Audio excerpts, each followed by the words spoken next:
Welcome to காய்குட்டி நம்ம பயனுள்ள தகவல்கள். இன்றைக்கி நம்ம பார்க்க போகிற வீடியோ பார்த்திங்கன்னா ஃபிஷ் ஃப்ரை மீன் சில்லி எப்படி செய்யலான்னு சொல்லிட்டு பார்க்கலாம் வாங்க. அதுக்கு இஞ்சி பூண்டு பேஸ்ட் வந்து எடுத்துக்கோங்க. அதை நல்லா மேலாப்புற தூவி விட்டுக்கோங்க.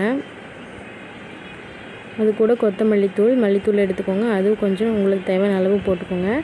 அது கூட கொஞ்சோண்டு கரம் மசாலா ஆட் பண்ணிக்கோங்க.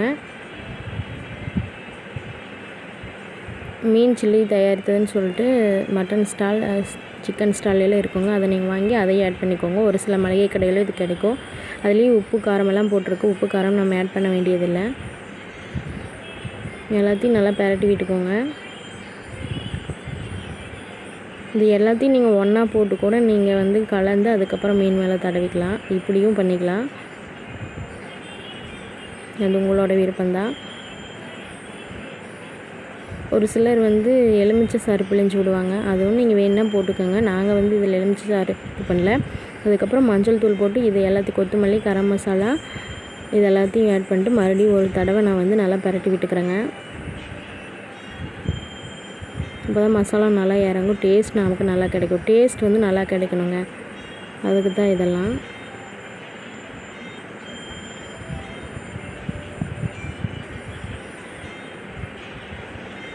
நல்லா பரட்டி எடுத்துட்டோங்க.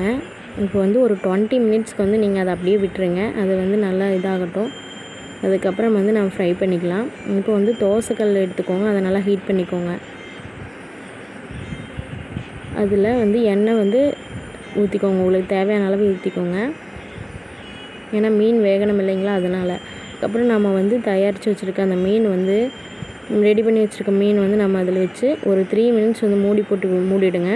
நமக்கு மீன் வந்து நல்லா வெந்து வந்துடும். நாங்கள் இந்த டைம் பாறை மீன் தாங்க வாங்கினோம். உங்களுக்கு எந்த ஃபிஷ் பிடிக்குமோ அப்படி எடுத்துக்கோங்க. பாருங்கள், 3 மினிட்ஸ்க்கு அப்புறம் நல்லா பரட்டி திருப்பி போட்டுக்கோங்க. 2 சைடும் நல்லா வெந்திருக்கணும். அதுக்கப்புறம் ஒரு வாழை இலை எடுத்துக்கோங்க. வாழை இலையில் இந்த மீனை நீங்கள் சுட சுட போடும்போது இந்த வாழை இலையோட ஸ்மெல் இதில் வந்துடும். இந்த மாதிரி வீடியோ வந்து நிறைய இருக்குது நம்ம சேனலில். பிடிச்சிருந்துச்சு அப்படின்னா லைக் பண்ணுங்கள், ஷேர் பண்ணுங்கள், சப்ஸ்கிரைப் பண்ணுங்கள். தேங்க்யூ.